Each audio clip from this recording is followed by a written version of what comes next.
हमारी अर्थी हो सकती है, हमारी लाशें बिक जाएंगी, लेकिन चाहे कुछ भी हो जाओ हम उठ जाने वाले लोग।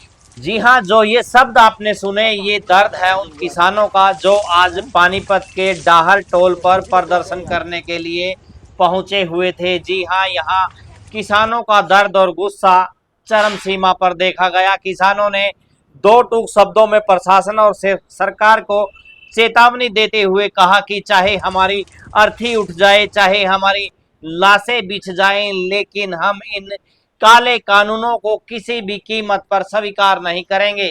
यह सिर्फ एक विरोध नहीं, बल्कि किसानों के अस्तित्व की लड़ाई है।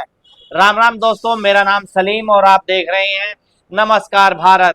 हरियाणा के पानीपत में आज का दिन जो है वो किसानों के लिए काफी गर्मा गर्मी का रहा।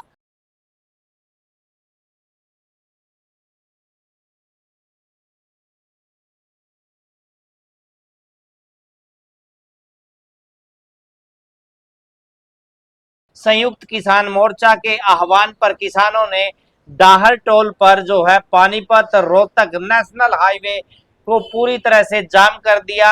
यह सड़क ही नहीं बल्कि मंडियों में आड़तियों ने तोल बंद रखा। आखिरकार किसान और आड़ती सरकार से इतने नाराज क्यों हैं?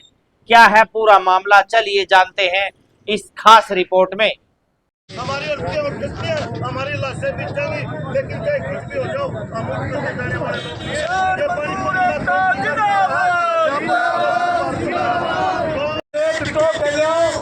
वह स्कैनिंग होगी, उसके बाद जिसके नाम से फसल पंजीकरण हुआ है वो मौजूद चाहिए, उसका अंगूठा लगेगा। फिर उसके बाद एंट्री होगी। इन 5-6 नियमों को पूरा करने में एक ट्रैली किसान की मंडी में एंट्री होने में 15 मिनट लग जाएंगी। 15 मिनट में 5 किलोमीटर तक का जाम लग जाएगा। 5 किलोमीटर पे पूरे हरियाणा के अंदर इसी तरह से सांकेतिक धरने रोडों पे दिए जा रहे। ये संयुक्त किसान मोर्चा को जानकारी थी, निर्णय लिया था कि हमें मंडियों के अंदर जो किसान अपनी फसल निकाल रहा लेके जा रहे, तो हमें किसानों को डिस्टर्ब नहीं करना। वो अपनी फसल उठाएं, लेके मंडियों में जाएं। उनके अलावा सांकेतिक ढंग से कुछ किसान पूरे हरियाणा में जो सरकार ने इस रबी की फसल, गेहूं की फसल खरीदने के लिए नियम लगाए हैं, वो नियम किसान को परेशान करने वाले।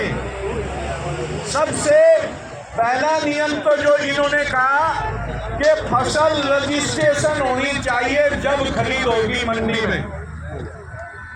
इस सरकार का पोर्टल खुला नहीं है। 50% किसानों की फसल पंजीकरण का काम अभी तक नहीं हुआ है। 31 मार्च को जींद में संयुक्त मोर्चा के तहत हुई पंचायत में ये कहा था सरकार से कि तुरंत पोर्टल खोले और जिन किसानों का फसल रजिस्ट्रेशन का काम बचा है वो पूरा करवाया जाए।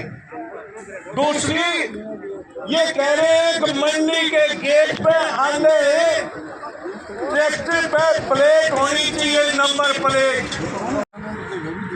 परमानेंट जगह दिया लेकिन वहाँ कोई गाड़ियाँ ही नहीं है, फायर ब्रिगेड की गाड़ियाँ नहीं है। तो वो गाड़ियाँ जो पानीपत से आने में टाइम लगा तब तक तो आग बहुत दूर तक जा चुकी होगी। तो प्रशासन ने फायर ब्रिगेड की गाड़ियाँ तुरंत प्रभाव से लगा देनी चाहिए। फायर ब्रिगेड के अधिकारियों को बोलना, फायर ब्रिगेड का कोई अच्छा प्रदर्शन नहीं रहा तो मैं प्रशासन से आज यही मांग करूँगा कि फायर ब्रिगेड को एक्टिव किया जाए और फायर ब्रिगेड की गाड़ियाँ इसराना, कम से कम इसराना के मेरे अपने इसराना हल्के में तो फायर ब्रिगेड की गाड़ियों को कम से कम तैयार खड़ा करें कि तुरंत वो उस मौके पर पहुँच सके जहाँ भी कोई घटना घटे।